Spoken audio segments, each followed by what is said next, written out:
Okay, it's time to cut. What? That's right. That's right.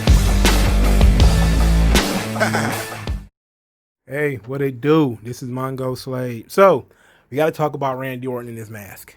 So, the first 10 minutes of Raw was Randy Orton in the mask. So, first, I'm going to talk about the mask itself, the visual and everything, what I think is going, my ideas and stuff like that. Then we're going to talk about the promo. So, we start Raw with Randy Orton in this mask. It's like an orthopedic mask, but it's like a luchador's mask, and he does look like Mr. Wrestling. He does look like one of the Super Destroyers. He does look like the Master Assassin. All the old wrestling gimmicks from the 80s and in the late 70s. Like got some like Mil Mascaras stuff going on here. But they did a great job with this. Now, if you go back in the Wayback Machine, if you're a new listener, I pitched the idea of actually doing bandages, that they actually just wrap Randy Orton's face in bandages. Basically, like if you've ever seen Hush from Batman, there was a movie on Batman Hush. I don't know if anybody ever seen it before. It was also a comic book series, but I think more people might have saw the movie. But Hush was a villain from Batman who, he has his face wrapped up in bandages. Makoto Shishio from Rurouni Kenshin, that's a little bit of a deeper cut. If you're an anime nerd, you know that he suffered horrible burns to his body. His entire body was wrapped in bandages. The Unknown Soldier from DC Comics is another kind of comic book thing. Is his face was wrapped in bandages because he was supposed to be. You were supposed to not know who he was. There's other instances of characters when wrapped in bandages and having their faces covered, and different things like that. But Rob Schamberger nailed it. I think he nailed it more than anybody when he says, "Oh, so Randy Orton is now Dr. Doom," and I think fantastic because that's exactly what I was thinking. So Dr. Doom, for non-nerds out there, let me get my nerd on this video, dog. Dr. Doom, the villain of the Fantastic Four, damaged his face and started wearing a metal mask. So if you've ever seen the villain from Fantastic Four who wears the metal mask with the gray hoodie, that's Dr. Doom, and he's wearing like metal, like he's got like metal arms and stuff like that too. He's just in a suit of armor basically, and he's wearing a metal mask. And Dr. Doom became that way because he damaged his face. Now, there's 100, comic books. They have 100 different origin stories for Dr. Doom. And, in the original Fantastic Four movie, Dr. Doom put his mask on and it was melted to his face or some kind of. Like he covered his face because he had damaged his face, or his face was falling apart from actually coming in contact with the alien stuff and all that. Then he put the mask on. Then it was welded to his face by Johnny Storm.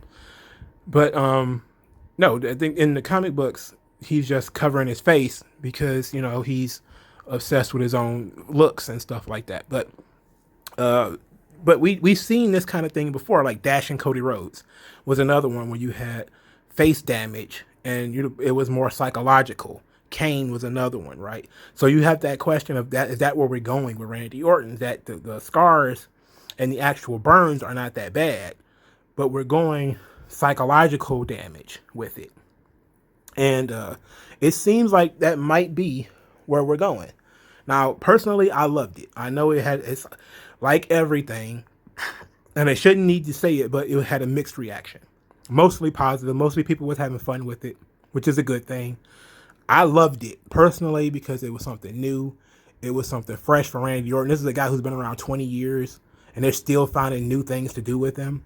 So that's good. This is, being dynamic, being able to do multiple things at one time, still being a good wrestler, but also being able to be an entertaining character and actually being versatile as a character and having things that you can lean on. Randy Orton has always been this pyromaniac character, even if it was just, by happenstance that they fell into Randy Orton burning everything all the time. But this character that they've created for him, this masked arsonist, is fucking great. Okay, it is a comic book supervillain where you got this guy who, you know, the first time he burned somebody alive, he burnt the Undertaker alive. And then, and then, you know, he burned down the Wyatt's cabin, and then he set the Fiend on fire. He's always burning shit.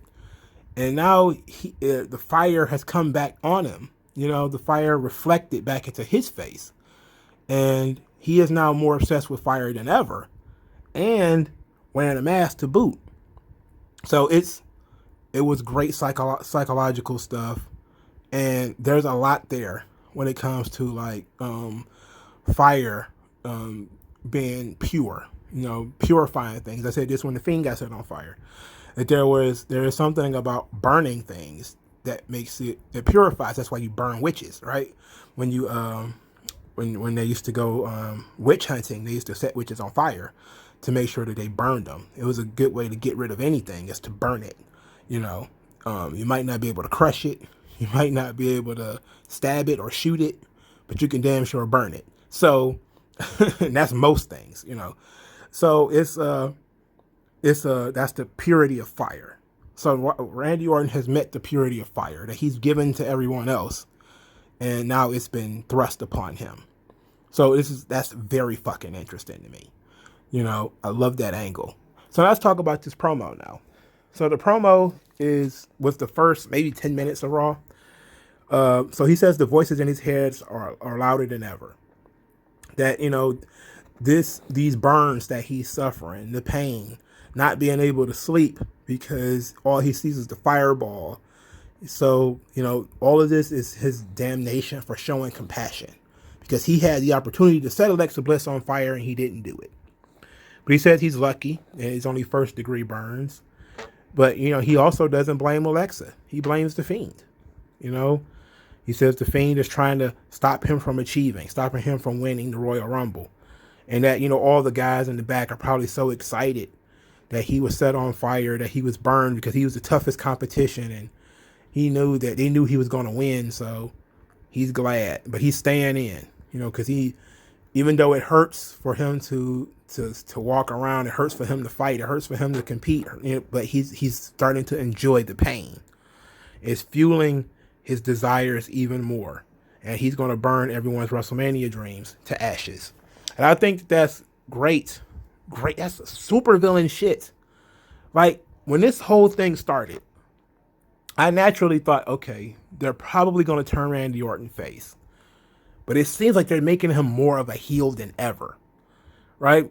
Now, it seems like, you know, I heard the dirt sheet saying, oh, it's going to be a Firefly Funhouse match between Randy Orton and The Fiend at the Royal Rumble. I don't know. I don't know about that one, bro. You know, it would be fine if they were to do that, but I actually like the idea of Randy Orton, the punished Randy Orton, the burned Randy Orton in the Royal Rumble. Maybe have him start number one, you know, and have him tear people apart in this Royal Rumble, you know, as a physical manifestation of his inner rage. You know, have him lash out. He's got 30 people that he can fight. You know, let's go for it. Let's do it. Let's get in there, man. Like, you have something unique here. You have something special here with Randy Orton in this mask. And it's just like, you can get over something so minor. Like, this is what frustrates me so much about WWE, because they refuse to do things. Now, when I pitched the idea of the bandages, I didn't think they would actually do it. The reason why I didn't think they would actually do it is because WWE has, you know, Vince McMahon has always said it's a profile business. It's a, you know, waist up, you know, specifically chin up business. And Randy Orton is a pretty handsome guy. They don't want to cover his face, right? But he's been around for so long. It's not like people are going to forget what Randy Orton looks like. You know, the oddness of Randy in this fucking mask is good. It's good. It's awesome. It's awesome. It's like, it's something so small, so minor, but it tells a very big story. You know, now, yes, you are kind of going, you know, dashing Cody Rhodes, you kind of going Kane, where, you know, but he admitted that the burns are not that bad, but that he's feeling a certain way because of his inability to act. I said that before. I said it a couple of weeks ago. I may have put all the videos in the description for new subscribers. I did get a lot of new subscribers, and I thank you guys for listening. But that his impotence, he's been angry, he's been enraged by his inability to set Alexa Bliss on fire. You know, that inability to act is what caused this problem in the first place. He hated himself for not doing that. And now he's being shown that there, you know, for what they say, no good deed goes unpunished. That, you know, he did the right thing, the merciful thing. He didn't set the woman on fire, and in turn, she set him on fire. And now he's got to live with the consequences of that and walk around in the pain that those consequences came upon him. And it's teaching him maybe never to do that again, maybe never to make that mistake again. So I don't know how long Randy Orton's got in his career, man. He's probably 40 already, probably a little over 40. You know, how much longer does he have? You know, but I'm really interested in where we're going with this. This looks fucking fun. And that's what wrestling is supposed to be, man. It's supposed to be fun. Now, it doesn't have to be silly. It doesn't have to be ridiculous. But every time they do a fire angle, they do cover somebody's face. You have to.